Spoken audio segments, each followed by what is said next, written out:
હાથ નથી, પગ નથી, છતાં ગોલ્ડ મેડલ જીતીને લાવી આ ભારતની દીકરી પાયલ નાગ. એક ભયાનક કરંટના અકસ્માતે પાયલ નાગના ચારેય અંગ છીનવી લીધા, બંને હાથ અને બંને પગ. લોકોએ કહ્યું કે હવે તેનું ભવિષ્ય કંઈ જ નથી. પરિસ્થિતિ એટલી કઠિન હતી કે તેના માતા પિતાએ તેને અનાથ આશ્રમમાં મૂકવી પડી. પણ પાયલે ક્યારેય હાર ના માની. તેણે મોઢાથી પેઇન્ટિંગ શીખી અને જીવન સામે લડવાનું શીખી. અને પછી એક દિવસ તેણે એક આર્ચરનો વિડીયો જોયો અને એક ક્ષણે તેને નક્કી કર્યું કે તે પણ તીરંદાજ બનશે.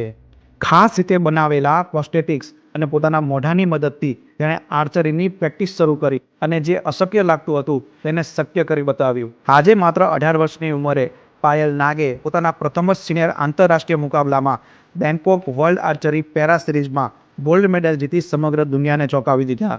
સાચી જીત શરીરની નહીં, હિંમતની હોય છે. જો તમને પણ પાયલની આ કહાની પ્રેરણાદાયક લાગી હોય તો વિડીયો જરૂર શેર કરજો.